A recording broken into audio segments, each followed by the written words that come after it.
하나님 아버지 감사합니다. 거룩한 주의 날에 우리를 처음 불러주셔서 하나님의 선하심과 하나님의 사랑하심을 또 기억하고 하나님께 예배드리게 하심을 감사합니다. 우리가 참으로 나의 나 된 것이 하나님의 은혜임을 기억하게 도와주시고 우리 향하신 하나님의 그 아낌없는 무한하신 사랑을 또 깨닫고 감사하고 기뻐하고 즐거워하는 우리 모두가 되게 도와주시옵소서. 주께서 주의 말씀을 통해서 우리 모두에게 하나님의 위로와 평강과 복을 주시기 원하고 예수님의 이름으로 기도합니다. 아멘. 반갑습니다. 반갑죠? 제가 여기 작년 8월에 왔던 것 같은데요. 벌써 1년이 후딱 아직 안 됐네요. 반갑습니다. 예. 사실 저도 이제 이렇게 이런 때를 다 지나왔는데 지나고 보면은 그때가 가장 좋았던 것 같아요. 항상 그렇게 이제 당시는 모르는데 흘러가게 되면은 그때가 참 힘들었어, 그때 참 좋았어 이런 생각하잖아요. 그래서 여러분들 항상 현재라는 그 시간을 이렇게 즐기는 게 중요한 것 같아요. 뭐 미래를 즐기는 게 아니라 현재가 가장 중요하죠. 지금 그때가. 우리나라에 100세가 넘으신 분이 아니잖아요. 김영석 교수라는 분은 그런 것 같아요. 자기 인생의 가장 꽃핀 때는 70세 이후래요. 근데 들어보니까 70세가 되면은 사람들이 이렇게 모든 것을 이렇게 망라해서 보시면 안목이 생긴다 하더라고요. 그래서 삶에 약간 이렇게 좀 일종의 세상 말로 득도화된 거죠. 통달하는 그런 안목이 생기는 것이 70세 넘은 건가 봐요. 그래서 70세 넘고 나이가 들면은 이게 노쇠하지만은 그래도 이 속사람은 참 강건해지는 것 같아요. 그런데 겉사람도 강건해지면 좋은데 여러분은 속사람은 젊어서 강건해지고 겉사람은 젊으면 팽팽하잖아요. 같이 두 개가 맞물려서 좋은 날들을 보내시기 바랍니다. 할렐루야. 예. 오늘 누가복음 15장 25절부터 32절 본 말씀인데요. 앞에는 제가 좀 생략했어요. 뒷부분부터 했는데 같이 한번 본문 보겠습니다. 누가복음 15장 25절부터 32절까지 합독하겠습니다. 시작. 맏아들은 밭에 있다가 돌아와 집에 가까웠을 때에 풍류와 춤추는 소리를 듣고 한 종을 불러 이 무슨 일인가 물은데 대답하되 당신의 동생이 돌아왔음에 당신의 아버지가 그의 건강한 몸을 다시 맞아들게 됨을 인하여 살진 송아지를 잡았나이다 하니 저가 노하여 들어가기를 즐겨 아니하거늘 아버지가 나와서 권한대 아버지께 대답하여 가로되 내가 여러 해 아버지를 섬겨 명을 어김이 없거늘 내게는 염소 새끼라도 주어 나와 내 벗으로 즐기게 하신 일이 없더니 아버지의 살림을 장유와 함께 먹어버린 이 아들이 돌아오매 이를 위하여 살진 송아지를 잡으셨나이다. 아버지가 이르되 예 너는 항상 나와 함께 있으니 내 것이 다 내 것이로되 이 내 동생은 죽었다가 살았으며 내가 잃었다가 얻었기로 우리가 즐거워하고 기뻐하는 것이 마땅하다 하니라. 아멘. 우리가 이제 익히 잘 알고 있는 탕자의 그 비유입니다. 비유. 사실 비유지만은 이것은 예수님께서 직접 하신 말씀이잖아요. 사실 비유를 들어서 예수님 하나님의 마음을 이렇게 표현한 거기 때문에 하나님의 말씀이라 고도 차이가 없다 봅니다. 여러분 다 하나님을 만나서 여기 계신 거잖아요. 예배 드리는 거고. 근데 여러분께 만약에 하나님께 백지를 주고 하나님을 이렇게 그리려 간다면 어떻게 그리겠습니까? 내가 만난 하나님, 내가 알고 있는 하나님 어떤 모습, 어떤 성품, 어떤 성격, 좀 심하게 말하면 어떤 성질, 어떤 분일까? 다 틀릴 것 같아요. 다 틀릴 것 같습니다. 왜냐하면 자기가 만난 것만큼 경험하는 건 아는 거잖아요. 근데 사실 우리가 하나님을 아는 그 분량이 다 다른 것 같습니다. 다른 것 같아요. 다 달라요. 그래서 하나의 어떤 우리의 모습을 이렇게 그려본다 한다면은 다 다를 것 같습니까? 근데 내가 그리는 그 모습이 정말 하나님께서 우리에게 보여주시고 하는 그 모습인가는 다를 수 있어요, 사실. 저는 개인적으로 다르다고 봅니다. 왜냐하면 그만큼 이루지 못했기 때문에 같다고 볼 수가 없을 것 같아요. 그런 자신을 할 수가 없어요. 왜냐하면 하나님은 이런 하나님을 나에게 알게 하시기 원하시는데 내가 알고 있는 하나님은 그만큼 못 되는 거야, 사실. 점점 알아가겠지만은 그래서 하나님이 원하시는 그 모습과 내가 그리는 모습은 아마 다를 것이다라는 걸 합니다. 저는 개인적으로 다르다 생각해요. 왜? 제 자신을 알기 때문에 그런 거죠. 우리 이제 오늘 본문 말씀도 보게 되면은 누가복음 15장에 보면은 돌아온 탕자 비유입니다. 근데 이번에 이제 25장 그 5절 이후인데 앞에 중요한 한 구절을 제가 이제 읽지 않았어요. 근데 12절 말씀이거든요. 12절 말씀 여기 안 나와 있지만은 이게 무슨 내용이냐면은 이제 아버지가 있잖아요. 아버지가 이제 두 아들이 있습니다. 두 아들이 있어요. 그러니까 큰 아들이 있고 둘째 아들이 있어요. 근데 아버지가 엄연히 살아 있습니다. 살아 있어요. 근데 어느 날 둘째 아들이 와가지고 아버지한테 당돌하게 말하는 거예요. 아버지, 나에게 줄 몫이 있죠. 그러니까 우리가 뭐냐면 지금 준다는 게 아니고 내게 돌아올 몫이라고 했어요. 언젠가는 나한테 돌아올 몫인데 지금은 아닌 거예요. 그죠? 근데 언젠가 나한테 주실 몫이 있는데 그걸 지금 달라는 거예요. 좀 당돌하죠. 용기 있다고 말할 수 있나요? 어쨌든 간에. 그래서 내게 돌아올 분깃 중에서 그걸 나한테 지금 주세요 한 거예요. 근데 아버지가 생각할 때는 내 어머니 살아있고 네 형도 있고 장자도 있는데 얘가 와가지고 갑자기 내 돌아올 몫 달라고 할 때 아버지께서 안 줄 수 있는 거예요. 왜? 그죠?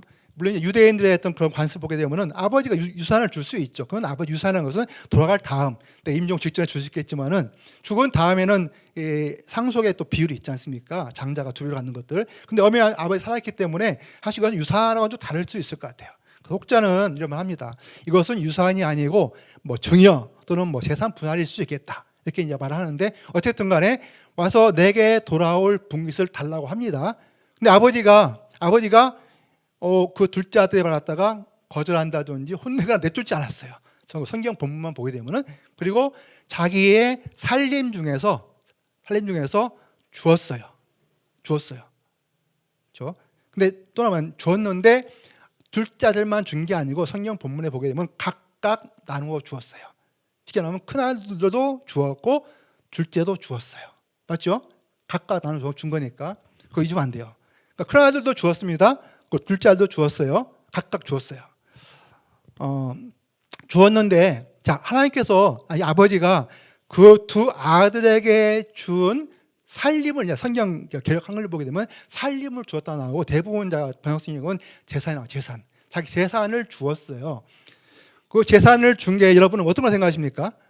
1. 유가증권, 주식. 2. 땅, 부동산. 3. 현찰. 뭐 줬을 것 같아요? 4번 송아지 10마리. 뭐 줬을 것 같아요? 예? 자기 좋아하는 대로 난 채권 주세요 이런 거요? 그거 아니죠. 근데 아버지가 살아있잖아요 현재. 그죠? 쉬 살아가고 있는 거예요. 그죠? 그리고 저는 생각할 때 고민했어요. 과연 아버지가 그 두 아들에게 살림을 재산을 각각 주었는데 뭘 주었을까 생각할 때 저는 아주 적게 개인적인 겁니다. 저는 현금을 줬을 것 같아요. 그죠?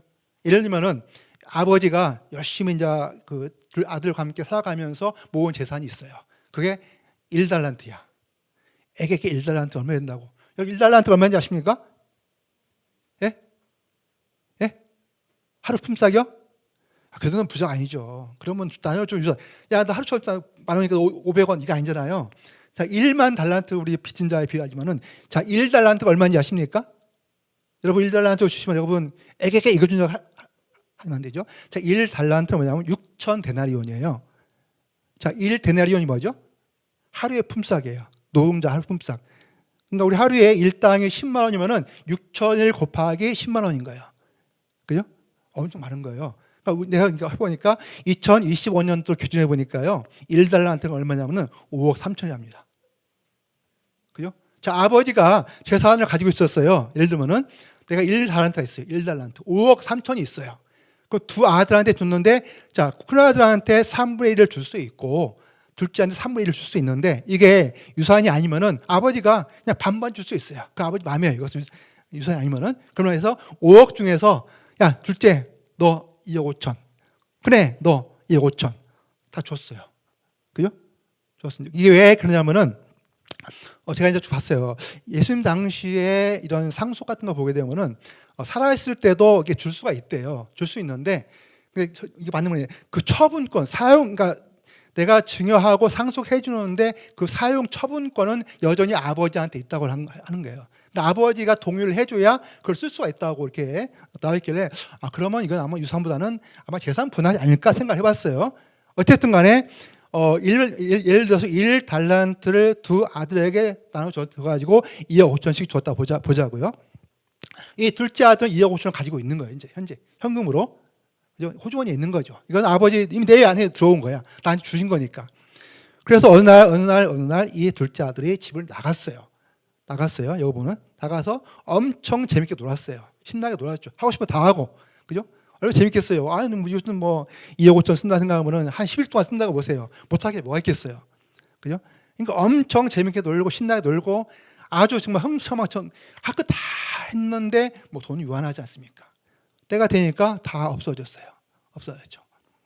그래서 다시 돌아오는 것이 이 앞부분 내용이요. 이 4절까지. 그 첫째 아들은 이거 잘 아는 거니까. 근데 참 2억 5천 주면 나 실컷 쓸 텐데 이러면 하겠는데, 자, 아들이 돌아왔습니다. 하고 이제 이 25절부터가 그 아들이 돌아온 이유를 말하는 거예요.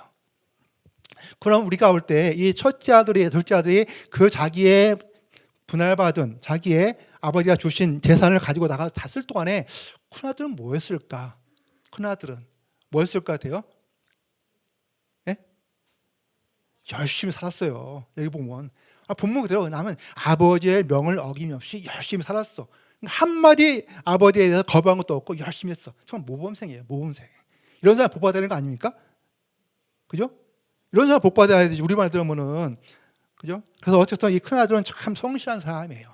착한 사람이에요. 그리고 아버지의 거역하는 일이 없고 아버지가 올 때 흠잡을 만큼 그런 게 없는 큰아들인데, 문제는 지금부터. 자, 둘째 아들이 돌아왔는데 아버지가 볼 때는 여기가 저도 이 본문에 보면은 둘째 아들 혼낸 게 없어요. 너 이놈 자식 그거 내놔 한 것도 없어요. 내가 너한테 그거 하라고 이 돈을 준 게 아닌데 너는 지금 다 뭐 했어? 그거 가져와. 한 적 없어요. 그죠? 그냥 받아들이고 그냥 기뻐하고 하는 거잖아요. 그러니까 둘째 아들.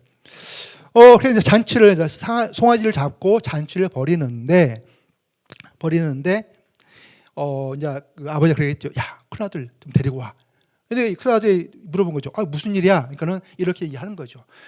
큰아들이 그거 볼 때 엄청 열을 받는 거잖아요. 그렇지 않나요? 아니, 이 자기 말처럼은 나한테는 송아지 한 마리도 줘가지고 내 벗들과 뭐라고 준 적도 없는데 저 녀석은 말이야 다 상진하고 왔는데 뭐가 잘났다고 이렇게 아버지가 송아지 잡아주고 환대하고 잔치하냐 그죠? 여러분 여러분 이렇게 하겠어요? 여러분 같으면 그런 상황이 되면 아버지의 마음이겠어요? 큰아들의 마음이겠어요? 솔직히 말해서 이게 정상적인 거예요. 이게 정상적인 거잖아요. 우리는 우리 아는 것들을 보기 때문에 우리 이해가 안 되는 것이 정상적이면요 이런 거 성경에 기록할 이유가 없는 거죠. 왜? 정말 다 아는 거니까. 정상적이지 않은 상황에서 이 말씀 기록한 거예요. 근데 재밌는 건 뭐냐면은 사실 여기 있는 이 본문에서 우리가 볼 건 우리는 다 여러분 중에 누구도 난 둘째 아들이야라고 생각하는 사람이 여기 있을까요? 있을까요? 나는 그렇게 돈을 받은 적도 없고 나는 결코 그렇게 돈을 줘도 흥청망청 쓰지 않아. 탕진하지 않아. 나는 그런 사람 아니야 라고 생각하시잖아요. 그죠? 여러분 다 둘째 아들 될 수가 없는 사람들이야. 이런 사람들은. 적어도 여기 앉아있는 사람들은 그런 사람이 아니에요. 밖에 있는 사람 모르겠지만은 여러분 다 첫째 아들의 속성인 사람들이에요. 맞잖아요? 그죠? 참 착한 사람이에요. 순한 양이야. 이런 사람들 되고 목회하면 참 쉽겠죠. 왜? 말 잘 들으니까. 첫째 아들이 그런 타입이야. 그래서 그런 첫째 아들을 볼 때 둘째 아들은 너무 분노에 대상될 수가 없는 거예요. 그죠? 나는 뼈 빠지게 이 햇빛에 태양 아래에서 일하고 수고하고 아버지 섬기고 했는데 저 녀석은 가가지고 흥청만 쓰고 왔는데 뭐 잘났다고 와가지고 거기까지 아버지가 잔치까지 해주고 나를 왜 불러? 이렇게 하지 않겠습니까? 나 안 가. 내가 왜 가? 이렇게 하잖아요. 당연한 거 아닌가요? 여러분 안 그러겠어요? 열받죠? 열받아 정상이에요. 체온이 39도가 돼야 정상인 거라고요. 그게 안 되면은 뭔가 좀 이상한 거죠, 사실. 근데 중요한 거 보면 그런 상황이 벌어졌는데 아버지의 또 태도가 이게 좀 신기해, 재밌어. 그럼 아버지가 보면요, 아니 그냥 내가 오라고 했는데 안 와? 그걸 어떻게 하겠어요? 하인을 보내지 않고 하인을 보내잖아요. 내가 아버지가 오라고 한다고 그래. 이렇게 하지 않겠습니까? 저 같으면 그럴 것 같아요. 성질이 괴팍해가지고 야 뭐야? 하면서 보내지 않겠어요? 아니 아버지 내가 오라고 하는데 네가 안 와? 이렇게 할 것 같은데 성경은 그렇게 나오지 않고 아버지가 친히 가가지고 권하는 거예요. 얘야 다독이면서. 오늘 이제 우리 그 제목 갖다가 간청하시는 하나님이라고 했는데, 사실 이게 하나님 간청한다는 건 말이 안 되는 거예요. 사실 우리가 간청하는 거죠. 하나님 우리가 간청한다? 이건 사실 어떻게 보면 좀 안 맞는 거잖아요. 하나님은 우리 간청을 들어주시는 분이고 우리 애원을 들어주시는 분이시지, 하나님 우리한테 애원한다? 간청한다면 말이 안 맞는 거예요. 근데 오늘 본문에서 아버지가 나와서, 친히 나와서 권하잖아요. 이 권한다는 말 자체가 우리말은 권한다 나와요. 권한다. 근데 다른 대부분 성경, 여러분 요즘 많이 나오는 성경 번역본 보면 뭐냐면 아버지가 아들을 달랜 거예요. 달래다. 그것도 그냥 순화된 표현이야. 순화된 표현이야. 근데 더 영어 성경 여러분 보게 되면은, 그 영어 성경 보면은 애원하다요, 간청하다요. 그죠? 뭐 우리 아이 있죠. 여기 I beg your pardon 뭐냐면 간청한다는 거잖아요. beg란 말이, beg란 말 쓰거든요. 인트리트 말은. 그러니까 간청하는 거예요. 그 아버지가 나와서 크라든 아들한테 가가지고 얘야 막 간청하는데 제발 좀 와줘, 제발 와줘, 이런 거예요. 이게 아버지가 지금 아들한테 하는 거예요. 내가 네 동생이 들어와서 잔치하는데 얘야 제발 좀 와달라, 제발 좀 와달라, 제발 좀 와줘. 이게 아버지가 큰아들한테 애원하는 거예요. 간청하는 거예요. 그런데 그 말 듣고서 큰아들이 싫어요 한 거예요. 싫어요. 나 안 가요. 그러면서 왜 안 가냐? 이유를 댄 거예요. 이거 뭡니까? 아까 본문에 있는 것처럼 그거죠. 여기 이거예요. 그죠? 아니 나는 여러 해 동안 아버지를 섬겨가지고 명을 어김이 없이 다 했는데, 그런데 나한테 송아지 한 마리 잡아주면서 너 고생했다, 네 친구들 불러다가 잔치 한번 해라 한 적도 없잖아요. 그런데 이 동생은 아버지의 살림을 창기한테 다 먹어버린 그 동생을 위해서는 송아지 잡아 잔치를 벌여요? 이게 있을 수 있는 일입니까? 황변한 거잖아요. 당연하지 않습니까? 정상적인 거예요, 저는. 근데 저는 큰아들이 한 말 보면은 참 우리가 똑같은 거예요. 우리는 다 이 모범 신앙인의 그 강박관념이 있어요. 우리는 다 큰아들 같이 돼야 돼요. 그죠? 아버지가 말하면은 어김이 없어야 돼요. 그리고 뭐든지 순종해야 되고 결코 이렇게 불평은 안 돼. 완벽해야 돼. 완전해야 돼. 그게 모범생이에요, 사실. 그죠? 우리는 모범생의 기회를 강요받아 왔어요, 사실. 그리고 스스로도 강요합니다. 그죠? 근데 큰아들의 어떤 이 말을 통해서 큰아들은 어떤 사람이었을까라는 생각을 해보고 싶어요. 저자와 나와 차이가 뭐가 있을까? 근데 보세요. 내가 원래 29절, 올 보호장 29절인데 내가 여러 해예요. 뭡니까? 이거 아마도 동생이 집을 나간 그 이유를 말할 것 같아요. 동생이 나가서 지 맛대로 생활하고 흥청망청 동안에 나는 그냥 그 여러 해 동안에 나는 보세요. 나는 아버지를 섬겼지 않습니까? 그리고 아버지가 명을 하나도 했을 때는 어김이 없지 않았어요. 어김이 없었대요. 근데 보면 아버지를 섬겨 명을 어김이 없건 이 말이 나오잖아요. 여러분 이걸 갖다가 다른 여러 가지 번역성을 보시게 되면 이렇게 표현하고 있어요. 말 그대로 이제 아버지를 잘 섬긴 건데, 우리말 성경에 있어요. 우리말 성경 번역 보면은 제가 그거 한번 읽어볼게요. 우리말 성경 뭐냐면은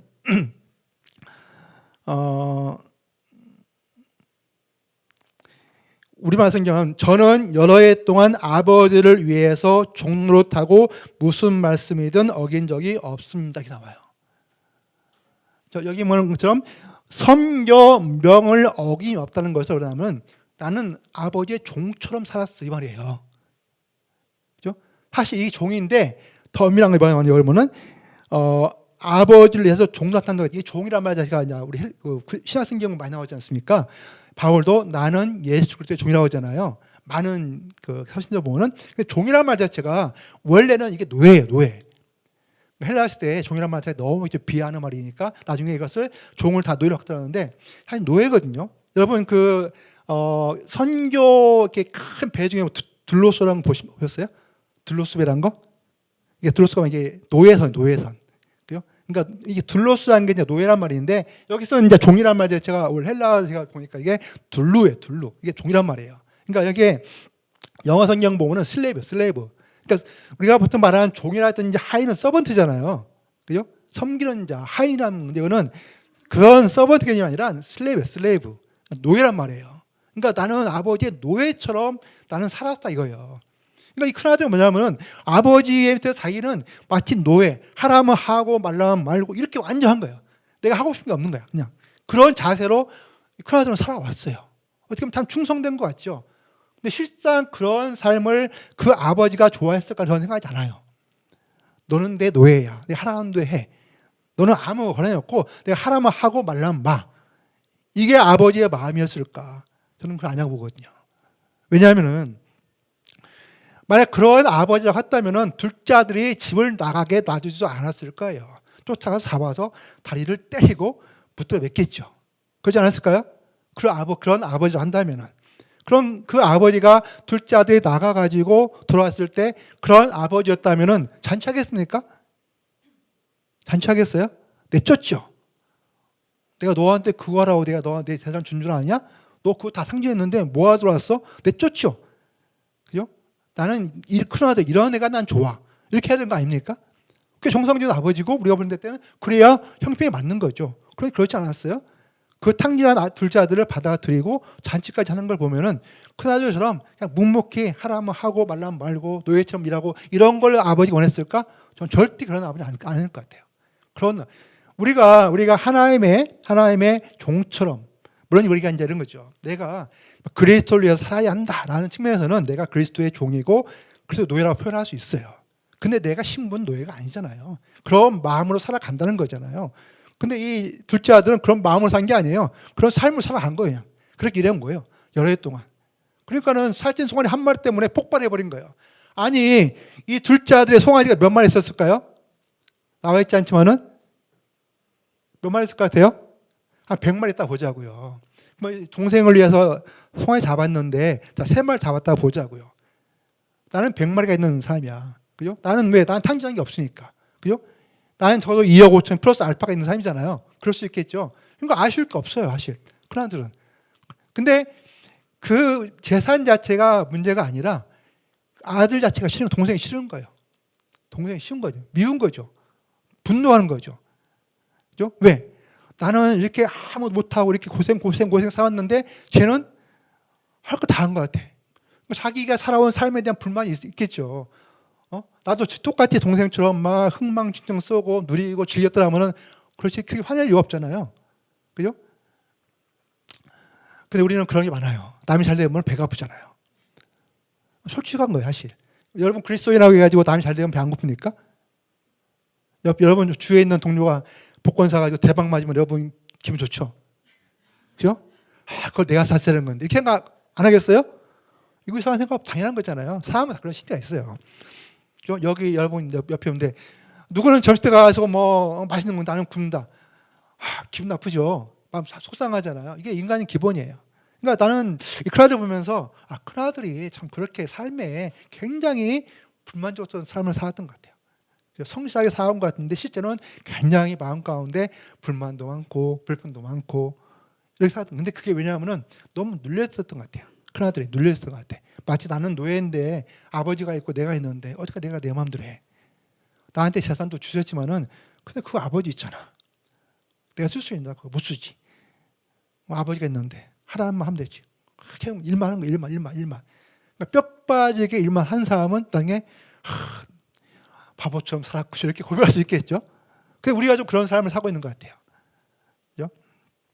제가 이제 요즘 많이 쓰는 말 중에 가장 사실 마음에 이렇게 내키하지 않는 그 표현이 몇 가지가 있어요. 하나 뭐냐면 그 다음 세대란 말 많이 쓰잖아요. 다음 세대. 여러분 다음 세대입니까 아닙니까? 예? 예? 아니에요? 간 세대요? 아니 여러분이 아니라 다른 사람들 여러분 저 우리 교회에서 여러분을 뭐라고 표현하나요? 주적 세대, 버린 세대, 간 세대, 다음 세대, 희망 세대, 꿈 세대 어느 거? 낀 세대. 드디어 폭발하시는군요. 폭발해야 돼요. 근데 다음 세대란 말 정말 잘못된 점 표현 생각하는 건데 보세요. 다음 세대란 말 왜 쓸까 생각 드는 것 같아요. 아마 가장 큰 이유는 있잖아요. 교회를 볼 때는 헌금 문제예요. 그죠? 헌금을 안 하잖아요. 못 하잖아요. 그죠? 왜? 경제력이 없는 거예요. 아직 그런 사람들은. 그러니까 생산 인력이 아닌 거란 말이에요. 우리 경제학으로 보게 되면은 그 생산성에 해당되는 인구가 아니란 말이에요. 이스라엘을 보기로는 장정이 돼가지고 전쟁에 싸워야 되는데 20세가 안 넘는 거야. 넌 싸움 못하지? 넌 빠져. 이런 거 똑같은 거잖아요. 넌 돈 못 벌지? 넌 빠져. 넌 다음에 돈 번 다음에.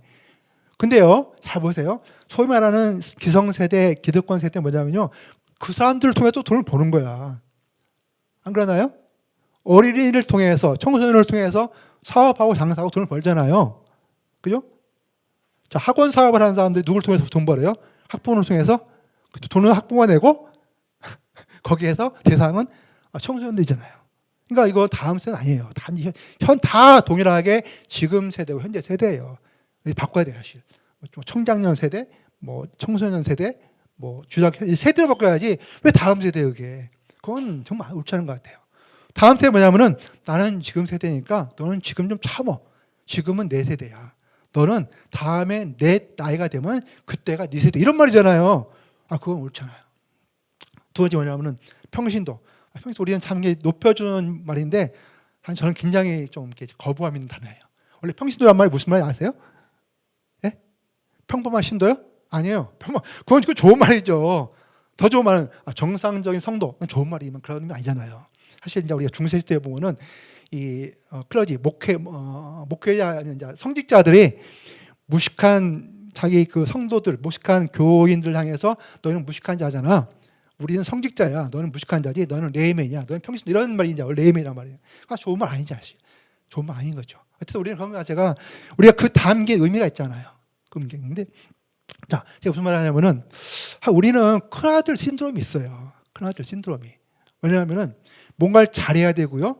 뭔가를 그냥 아무 반응 없이 그냥 잘 순종해야 돼요. 그죠? 아버지의 마음을 헤아린 걸 별송하지 않아요. 그죠? 그것은 뭐냐면은 내 중심인 게 많아요. 그 내가 이렇게 하면은 아버지가 나 칭찬하겠지. 이렇게 하면은 뭔가 나에게 뭐 해주겠지. 이렇게 하면 복을 주시겠지. 이렇게 하면 내가 인정받겠지. 이런 게 참 많잖아요, 우리는. 그죠? 그런데 사실 이 아버지의 마음은 좀 다른 것 같아요. 이 아버지의 마음을 통해서 하나님께서 뭘 보여주기를 원하냐면은 하나님의 그 마음을 보여주기 원하는 거잖아요. 그죠? 예수님께서 아무런 의미 없이 그냥 아버지 비유를 한 게 아니고 하나님의 그 마음을 이 아버지와 탕자의 비유를 통해서 우리에게 알게 해주시는 거란 말이에요. 그런데 그러면 하나님의 마음은 뭐지? 우리가 어떠한 자가 되기를 원하시는 거지? 이거잖아요. 근데 이 둘째 아들과 첫째 아들을 향해서 하나님이 그 아버지가 어떤 마음이었을까? 그 마음이 하나님의 마음이라고 생각합니다. 우리 구약을 쭉 보게 되면 구약에 율법이 있지 않습니까? 율법을 참 어렵잖아요. 그죠? 율법을 순종하면은 복을 받고 불순종하게 되면은 하나님의 징계를 받잖아요.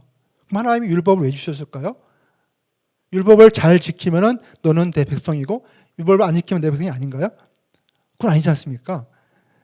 율법을 잘 지키는 사람을 백성으로 택하지 않았어요. 백성이기 때문에 자기의 소유된 백성이기 때문에 율법을 주신 것이죠. 그죠? 주신 것이지 너 잘 지켜. 그럼 넌 내 백성이야. 우리가 해서 말씀을 잘 지켜 순종하면 그래 너는 내 아들이야. 라고 한다면 우리는 여기 자녀자 누가 있겠어요? 아무도 없잖아요.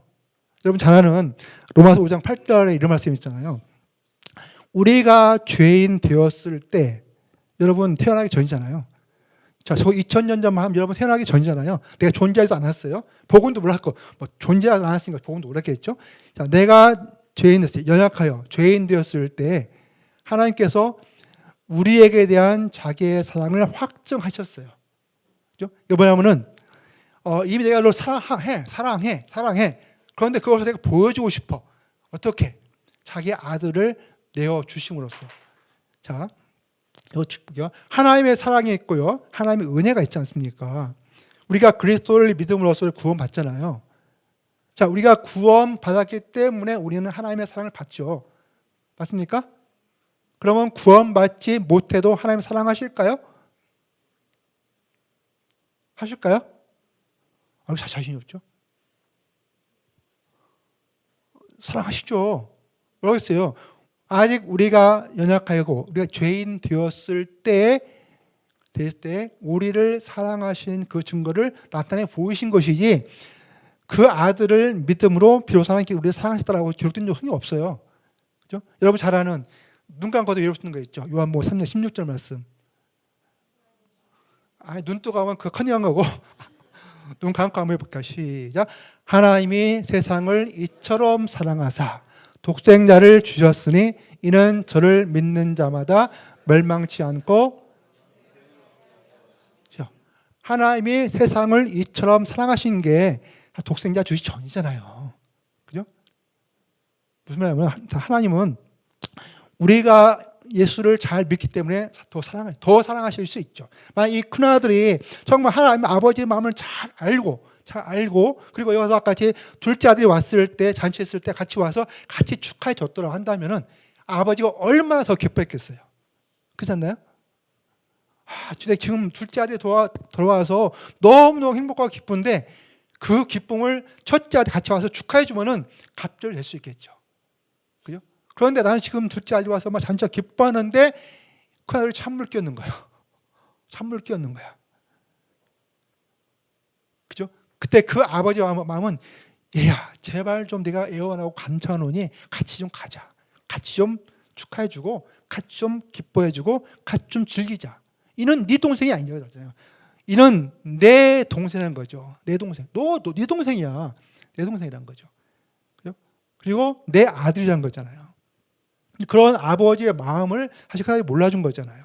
근데 여전히 이 둘째 아들이 탕자로 살아갈 동안에도 아버지는 그 안에 있는 거예요. 그러면 아버님 불만했겠죠.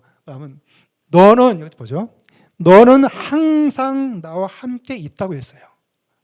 잘 보세요. 나는 항상 너와 함께 있다고 하지 않았어요. 이 성경 본문은.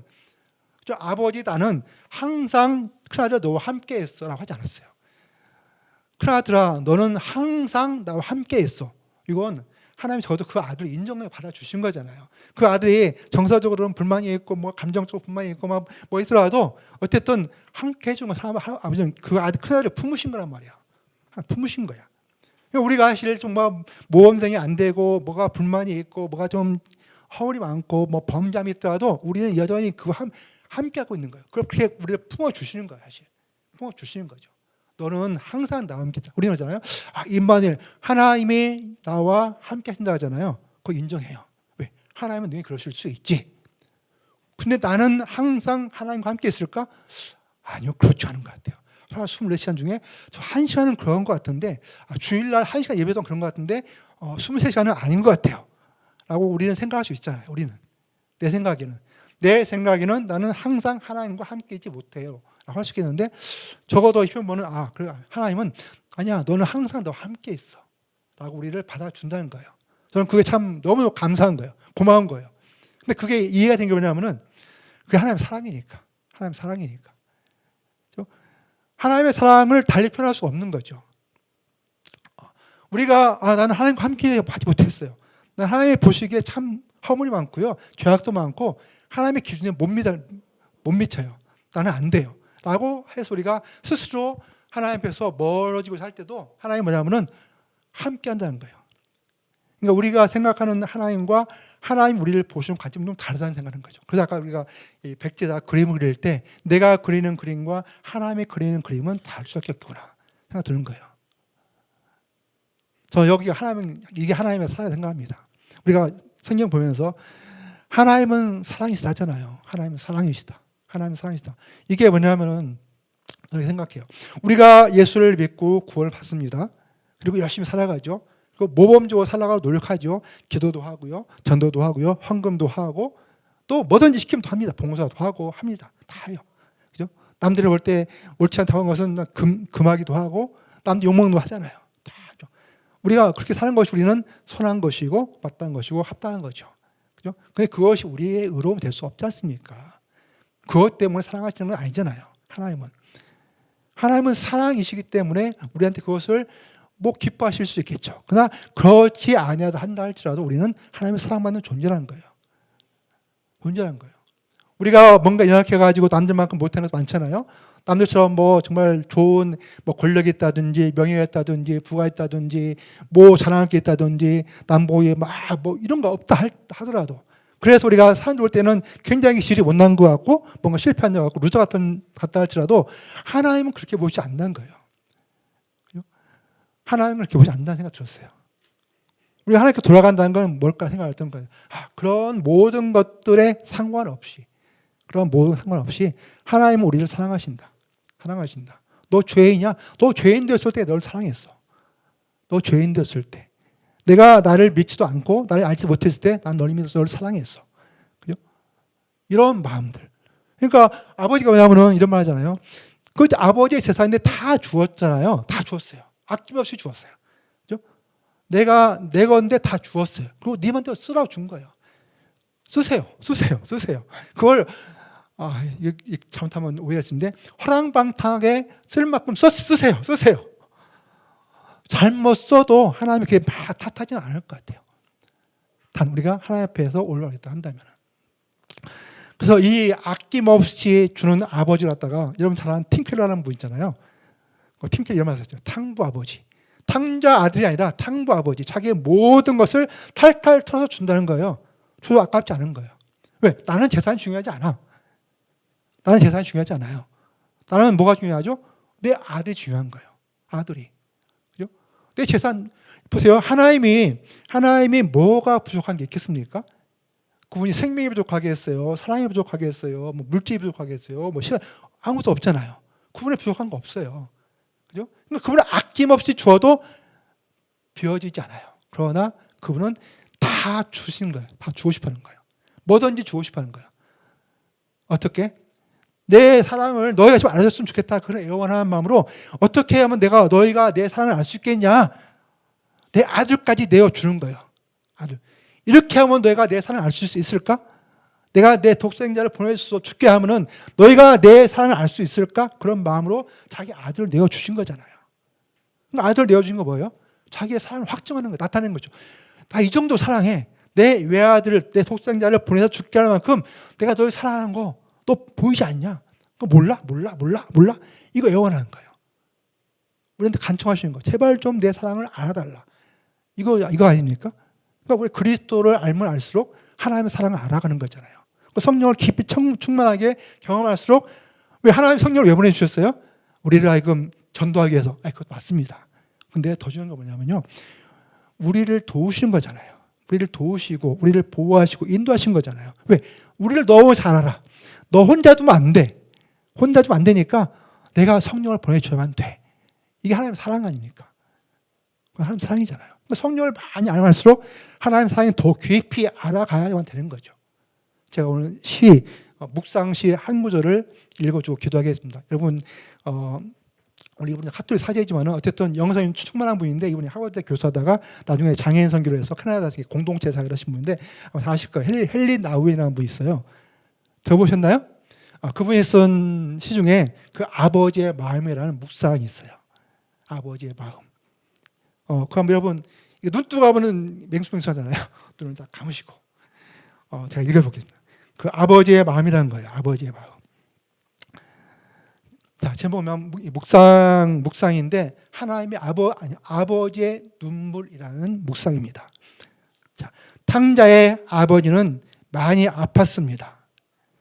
아버지는 실망, 반발, 욕구 불만이 가득 찬 얼굴로 빛나는 작은 아들을 보았습니다. 아버지는 함께 있으면서도 화가 잔뜩 나서 자기를 사랑하지도 존경하지도 않는 큰 아들을 보았습니다. 아버지의 생의 대부분이 기다림으로 채워졌습니다. 작은 아들을 강제로 데려올 수도 없었고 큰 아들의 불만을 채워줄 수도 없었습니다.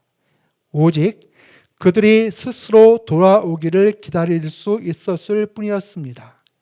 이 오랜 기다림의 세월 동안 아버지는 많이 울었고 여러 번 죽었습니다. 아버지는 고통으로 인하여 텅 빈 몸이 되었습니다. 하지만 바로 그 비어 있음이 때가 되어 돌아오는 아들들을 환영하는 장소로 되었습니다. 우리 기도하겠습니다. 하나님의 이 아버지의 마음은 우리를 향하신 하나님의 마음입니다. 내가 둘째 아들일 수도 있고 큰 아들일 수 있습니다. 우리가 필요한 것은 아버지의 그 마음을 아는 겁니다. 나를 향하신 하나님의 그 마음, 나를 향하신 하나님의 그 사랑. 우리가 필요한 것은 하나님의 그 마음, 하나님의 그 사랑을 알고 그 안에 거하는 것, 그 안에서 사는 것이 우리의 진정한 삶의 이유가 아닐까 생각합니다. 우리 기도할 때 우리 삶 가운데서 이 하나님의 은혜, 하나님의 사랑, 하나님의 그 진실한 마음 가운데 사는 내가 되게 해달라고 같이 우리 기도하겠습니다. 하나님 아버지 감사합니다. 우리가 일생 우리 삶 가운데에서 하나님의 은혜 가운데 살게 도와주시고 우리 향하신 하나님의 그 진실하신, 하나님의 그 성실하신, 하나님의 그 사랑 가운데 온전히 가는 우리 모두가 되게 도와주시옵소서. 때로 연약하고 허물이 많고 하나님의 부끄러움도 있고 우리의 정말 많은 아버지 하나님이셔 또 정말 아버지 그런 것 때문에 감히 하나님께 나아갈 수 있는 마음이 부족할지라도 하나님께 나아가서 하나님의 사랑을 힘있게 원하오니 우리 모든 일생 가운데 하나님의 생명 가운데 하나님의 사랑 가운데 하나님의 은혜 가운데 항상 거하도록 우리를 도와주시옵소서. 감사합니다. 살아계신 예수님의 이름으로 기도합니다.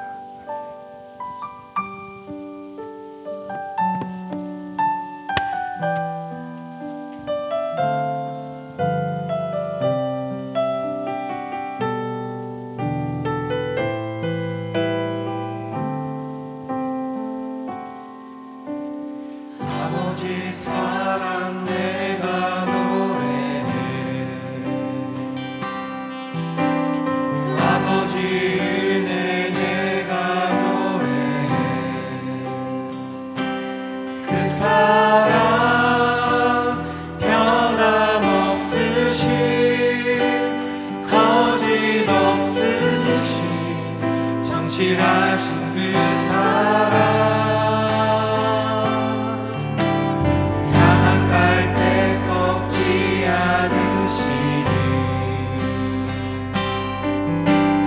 꺼져가는 등불 끄지 않는 그 사랑 변함없으신 거짓 없으신 성실하신 그 사랑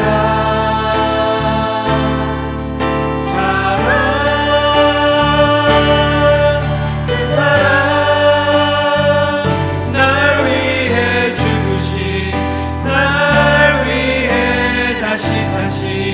예수 그리스도 다시 오실 그 사랑 죽음도 생명도 천사도 하늘의 어떤 권세도 끊을 수 없는 영원한 그 사랑 예수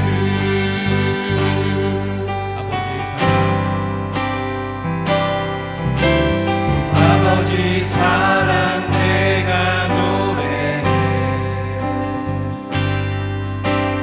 아버지 은혜 내가 노래해 그 사랑 변함없으신 거짓 없으신 성실하신 그 사랑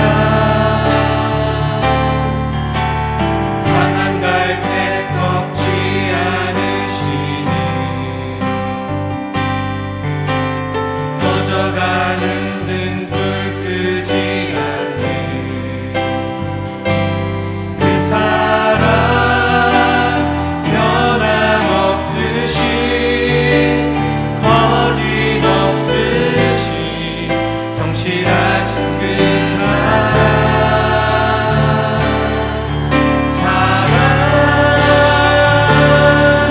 그 사랑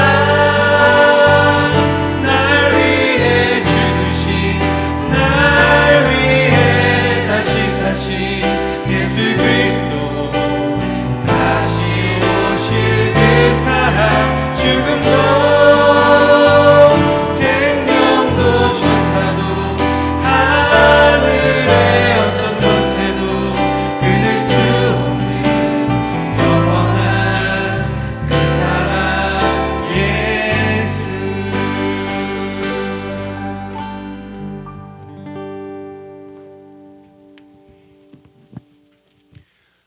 김정수 안수사님은 사실 이제 잘 아십니까? 소개할 필요가 없는 거죠. 하여튼 이제 저분은 어릴 때부터 이렇게 활동하셨고 우리 교회 안에서 그래서 여기 대학부 있을 때부터 또 열심히 하셨고 그다음에 또 이제 BWM에서 또 열심히 하셨고 BWM 졸업하시고도 지금 예수제자학교라는 그 기관에서 지금도 열심히 사세요. 그리고 제가 이제 대학부 있다 보니까 학부모기도 하세요. 따님이 이제 대학부 그 학생이거든, 졸업생. 그래서 한갈 기도하십시다. 우리 안사님 사역하실 때 또 만났어. 이번 주 목요일 날, 저번 주에 세탁소에서 뭐 잠깐만 세탁소에서 못 하는데 누구 지나가게 보니까 안수쌤 부부가 지나가시다 그러든지 인사했는데 같은 동네 삽니다. 그래서 안수사님 사역하실 때 지치지 않도록 피곤치 않도록 제가 알기로 지금 카카오 연구소인가 운영하고 계시는데 사업도 잘 될 수 있도록 가정을 위해서 사업을 위해서 같이 기도하십시다. 하나님 아버지, 오늘 또 귀한 선배님을 모시고 말씀을 들었습니다. 우리 모두가 말씀처럼 아버지의 그 심령을 알게 도와주옵시고 또 저분이 이제 대학부를 지나 청량연부를 지나 이제는 교구에서 일하시고 또 제자학교에서 정말 힘을 집중해서 돕고 있습니다. 저 사역을 기억하여 주옵시고 말씀의 지식과 지혜를 다해 주옵시고 예수 제자학교를 다 이끌어갈 수 있는 지혜를 주옵시며 또 사업도 하고 계십니다. 주님 붙잡아 주셔서 사업도 주 안에 생통할 수 있도록 복 주시고 그래서 주의 일을 마음껏 할 수 있도록 복 주시고 기억하여 주시옵소서. 이제는 우리 주 예수 그리스도의 크신 은혜와 아버지 사랑과 성령의 인도하심이 아버지의 마음을 깊이 이해하는 모든 심령들에게 영원토록 함께 있을지어다. 아멘.